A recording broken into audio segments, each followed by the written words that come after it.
بچے امتحان دینے کے لیے اتنی موٹی موٹی کتابیں پڑھتے ہیں اور پریشان ہوتے ہیں اور گھبراتے ہیں کہ کیسے ختم ہوگی، کیسے رٹیں، کیسے یاد کریں، کیسے تیاری کریں امتحان کی. اور پڑھنا خود ایک مسئلہ ہے. دیکھو نا، ایک پروسیس ہوتا ہے.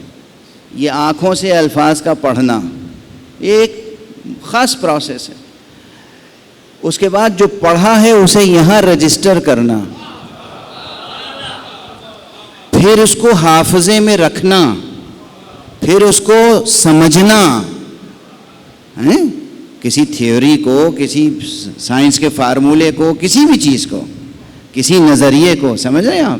یہ الگ الگ پروسیس ہیں. تو انسان کا ذہن تھک جاتا ہے، اسٹوڈنٹ تھک جاتا ہے، پورا وجود تھک کے رہ جاتا ہے. ارے گھنٹے 2 گھنٹے جم کے اسٹڈی کر لو، بھوک لگ جاتی ہے، اس لیے کہ انرجی صرف ہوتی ہے. اب اگر کتاب نہیں ہے اور کوئی ایسا ایکسپرٹ، ماہر، شفیق، محبت کرنے والا استاد موجود ہے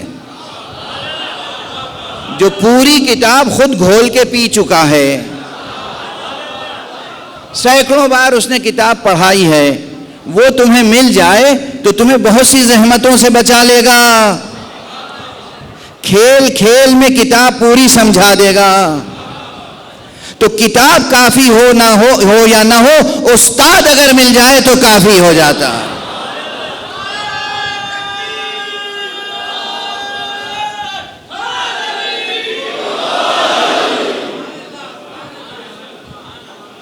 یہ ہے نا روزمرہ کا تجربہ ہے. کتاب کافی نہیں ہوتی. اچھا فرض کیجیے آپ نے کتاب پڑھ بھی لی، تنہا خوب محنت کی، رٹ لیے الفاظ کتاب کے، ایک ایک لفظ رٹ لیا کتاب کا، پھر بھی کتنا سمجھے کون بتا سکتا ہے؟ جو سمجھے صحیح سمجھے یا نہیں سمجھے کون بتا سکتا ہے؟ وہ تو امتحان کے بعد ہی پتہ چلے گا صحیح سمجھے یا نہیں سمجھے. لیکن اگر استاد ہے، استاد سے پڑھا ہے، استاد کا دامن ہاتھ میں ہے، تو یقین فرمائیے کہ پھر خطا کی گنجائش ہی نہیں ہے.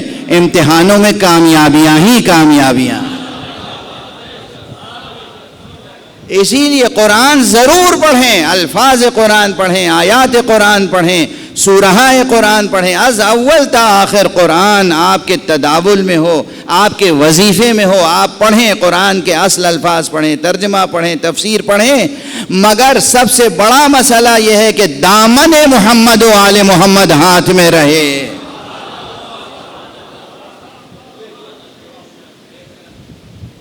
تو یہ ہوگا ضامن نجات اخروی، بلکہ ضامن نجات و فلاح دارین. دنیا کی بھی کامیابی، آخرت کی بھی کامیابی. بات سے بات نکلتی چلی جا رہی ہے. میں تو صرف اتنا عرض کر رہا تھا کہ یوں تو پورے قرآن کا رشتہ سرکار ولایت امیر المومنین علی ابن ابی طالب علیہ السلام،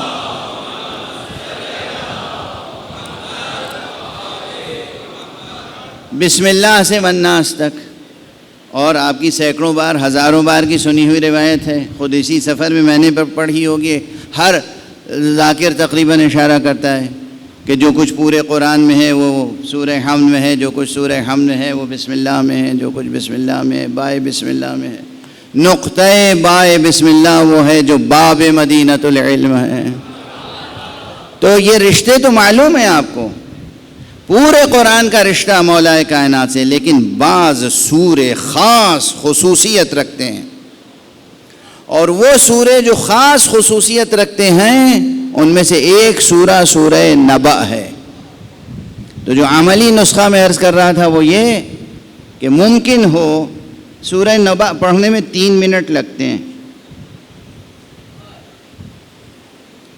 ممکن ہو جہاں تک آواز جا رہی ہے، اگر اپنی زندگیوں میں صلاح و فلاح و نجاح حاصل کرنا ہے، اگر توسل کرنا ہے قرآن سے اور امیر المومنین علی ابن ابی طالب علیہ السلام سے،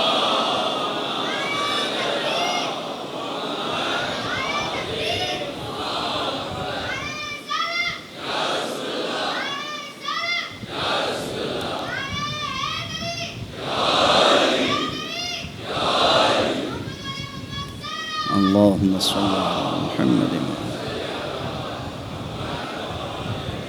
اگر قرآن سے اور مولا کائنات امیر المومنین سے توسل کرنا ہے تو بہت سے طریقے ہیں توسل کے، لیکن ان میں سے ایک طریقہ یہ بھی ہے کہ آپ روزانہ نماز صبح کے بعد ایک مرتبہ سورہ نبا کی تلاوت فرمائیں اور آقا کو ہدیہ کر دیں۔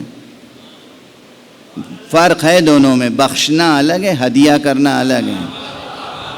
بخشنے کی غلطی نہ کیجیے گا ورنہ آپ بخشے نہیں جائیں گے، ہدیہ کیجیے گا۔ اپنی حیثیت سمجھ کے لفظیں استعمال کیا کیجیے، ایک صلوات پڑھ دیجیے محمد علیہ۔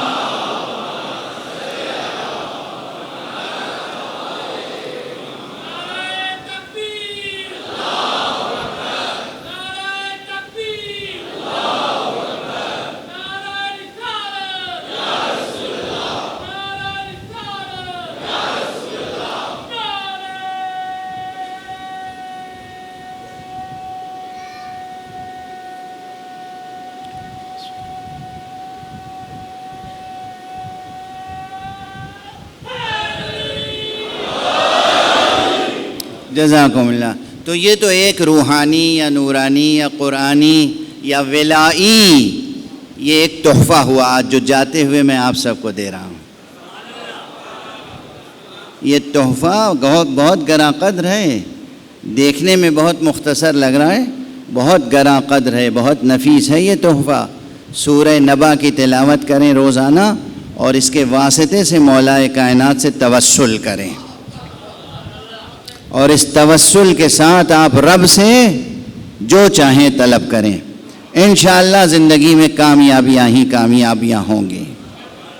یہ تو ایک پہلو، یہ کس لحاظ سے کہا؟ اور یہ جو شخص روزانہ تلاوت سورہ نبا کرے، حدیث میں وارد ہے ائمہ اہل بیت علیہم الصلاۃ والسلام کے حدیث میں کہ روز آخرت وہ زیر پرچم امیر المومنین محشور ہوگا۔